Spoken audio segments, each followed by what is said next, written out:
Halo, assalamualaikum warahmatullahi wabarakatuh. Kembali lagi di channel Lebung Berani.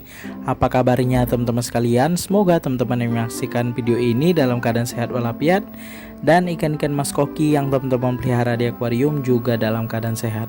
Oke teman-teman, pada video kali ini saya ingin membahas kembali tentang bagaimana cara agar air akuarium ikan mas koki kita itu tetap selalu jernih airnya dan bersih ya.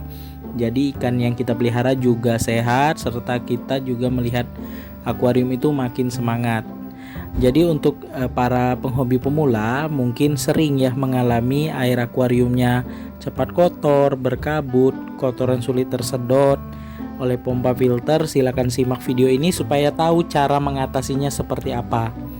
Jadi teman-teman, air akuarium yang jernih, bersih, dan kotoran cepat tersedot oleh pompa akuarium itu berasal dari bagaimana komposisi filter yang kita gunakan, kemudian perawatan yang kita lakukan di akuarium ikan mas koki, serta ikan yang kita pelihara ya.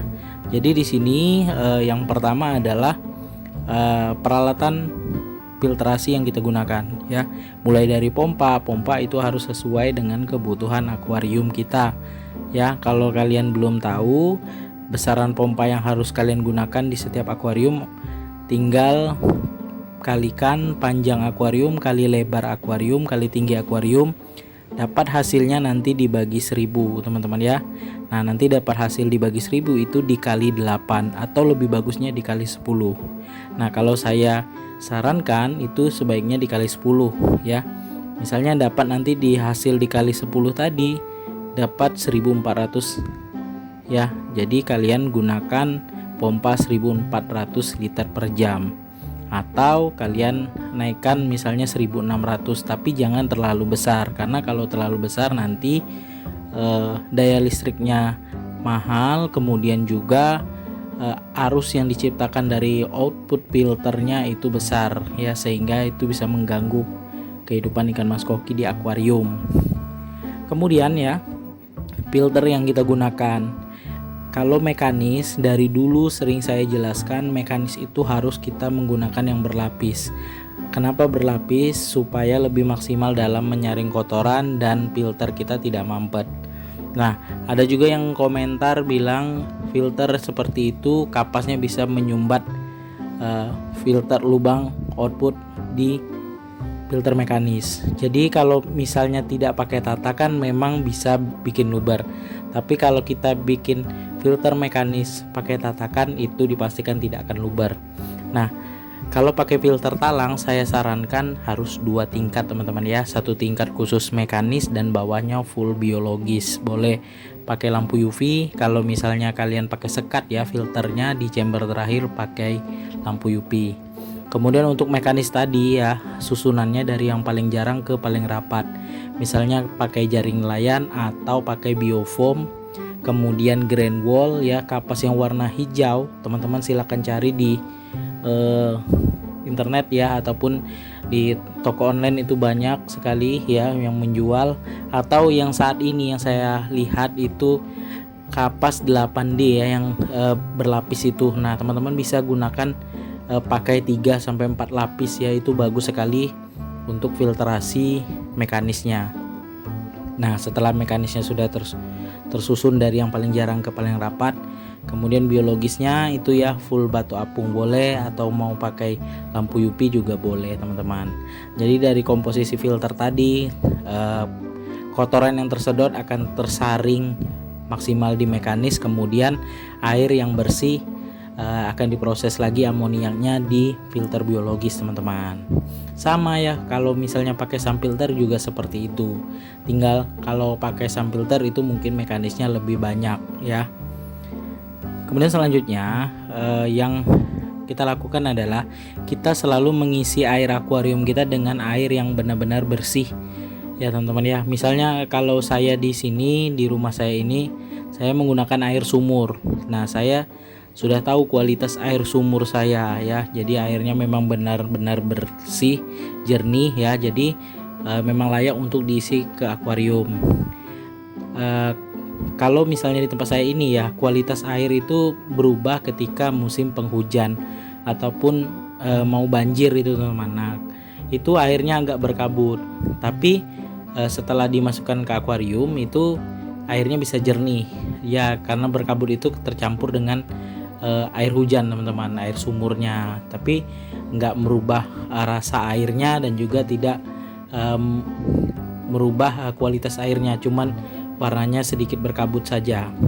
Jadi air yang kita isi ke akuarium itu memang air yang benar-benar bersih. Jadi air yang bersih tadi dipertahankan kebersihan dan kejernihannya oleh filter mekanis dan biologis kita. Kemudian selanjutnya yaitu kita harus rutin ya lakukan perawatan untuk air akuarium kita, mulai dari pergantian air rutin kita lakukan setiap minggu ya. Itu kalau misalnya menggunakan top filter, saran saya diganti 50% karena jumlah media filter di top filter itu sedikit ya. Jadi sebaiknya supaya menambah mineral pada air akuarium kita, memang kalau menurut saya itu 50% ganti airnya. Kemudian pergantian air itu diikuti dengan pembersihan media filter mekanis ya. Jadi supaya kinerja filter mekanisnya itu lebih baik ya, menyaring kotorannya, tidak tersumbat oleh kotoran yang sudah tersedot oleh pompa akuarium.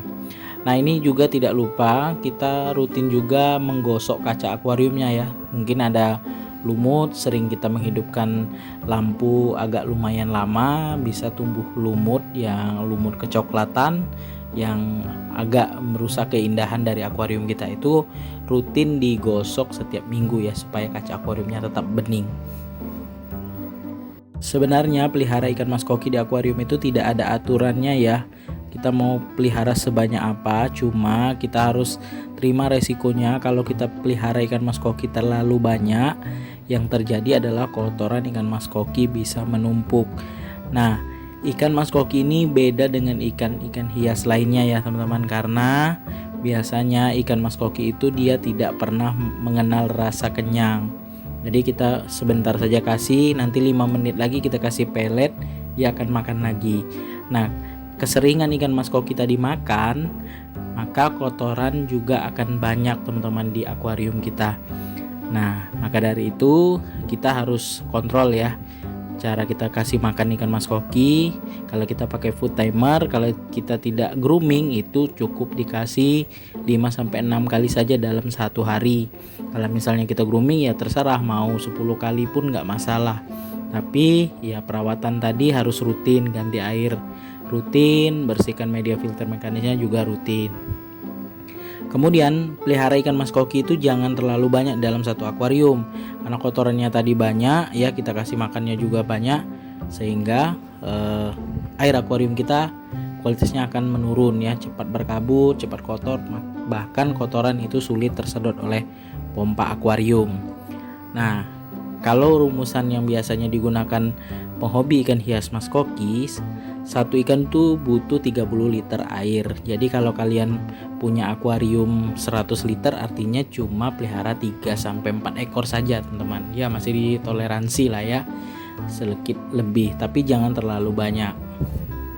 Mulai saat ini teman-teman yang mengalami air akuariumnya berkabut, sulit jernih, kotoran susah tersedot, silakan teman-teman setting ulang media filter mekanisnya. Perawatannya harus benar-benar dilakukan rutin setiap minggu. Kemudian juga filter mekanis rutin dibersihkan. Pelihara ikan mas kokinya juga jangan terlalu banyak, itu pasti air akuariumnya akan bersih, jernih, dan kristal clear.